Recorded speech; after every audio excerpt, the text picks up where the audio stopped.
What's happening, guys? Welcome back to another quick review here on Action Industries, this time of a brand new film opening this weekend called The Last Full Measure. You guys may not have heard of this movie, and you may not even have been aware of this movie, because I pretty much wasn't until I started seeing TV spots for it. Now, I was reminded of it about a month ago because I tend to reach out to the studios about screenings of their films upcoming so I can review them, but I was reminded of it when I saw the stacked cast in the TV spots. I mean, this movie features a who's who of talent, and I will get there in just one second. This is a film directed and written by Todd Robinson, writer-director of Phantom, the submarine movie with David Duchovny and Ed Harris from a few years ago. He was a writer on White Squall back in the 90s.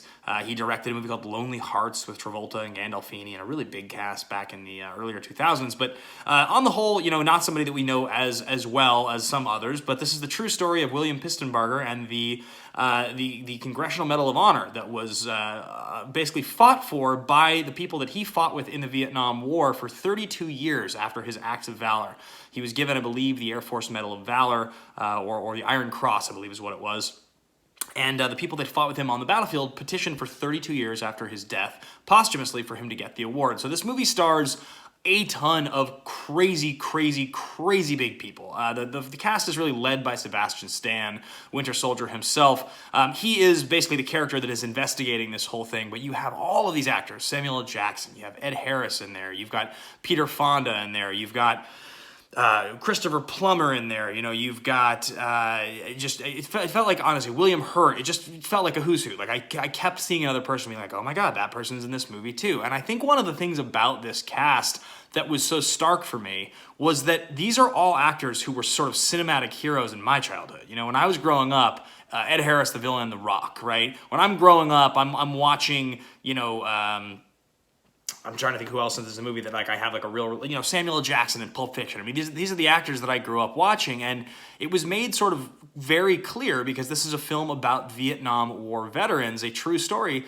These actors have aged up. These are the actors that are playing Vietnam veterans, and this film is set in 1999, so don't get confused about the timeline. But it's a really touching film. It really does a lot of really nice things. The other younger actor is Jeremy Irvine, who actually plays Pistenbarger in the flashbacks.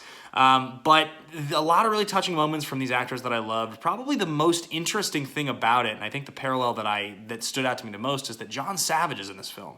If you guys don't remember who John Savage is, he is the third soldier who is a prisoner of war alongside Robert De Niro and Christopher Walken in The Deer Hunter, which is obviously another Vietnam War film back from 1978. Now, here we are 41 years later having a film released, and in this movie, he's not a young man who's a prisoner of war. He is an older Vietnam vet and I think seeing him in the film really puts it all in perspective for you in terms of just how much time has passed, and also sort of the age of a lot of these actors you're watching. It was just interesting to think these guys they are not playing the leads anymore in younger flicks. These guys are the older men, and this is the last screen performance by Peter Fonda. So obviously, rest in peace, Peter Fonda. He's really terrific in this movie.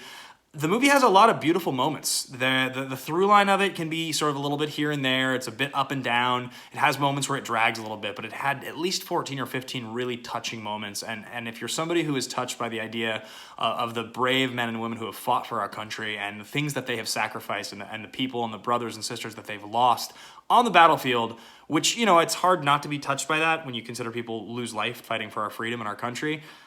It's a very beautiful movie. There were a lot of moments in this movie that spoke to me and really made me feel pretty emotional. So I don't know that I would recommend this movie as a theater film. I don't know that it's really necessary to watch in a theater. The budget was a little smaller. The war scenes themselves were good, but not the most captivating scenes in the movies. Most of the scenes that really stood out were the scenes between the action, which is often the case with movies like this. It's a little longer than it probably needs to be, but I think when you get a chance to watch this movie, if you are somebody who has a fascination with the Vietnam War, with war films in general, see it. If you're somebody who likes the cast, I would see it when it becomes available on VOD. I think this is a great movie and a really fun one to watch. Fun is probably the wrong word, but a touching film to watch and an important film to watch. And I was honored to learn the story of this brave man, because he's one of only 3 airmen, not officers, in the Air Force to ever be awarded the Medal of Honor. It's the highest honor in the history of our country if you ever fight on the battlefield. So. Pretty interesting film, guys. I would recommend checking it out. The Last Full Measure opening this weekend. Thanks for watching another review here on Action Industries. Leave your thoughts below in the comments. Hit that subscribe button and be sure to follow along with our new show, The Action Guys every single Sunday night at 5:30 p.m. Pacific Standard Time. We'll see you on the next one, guys.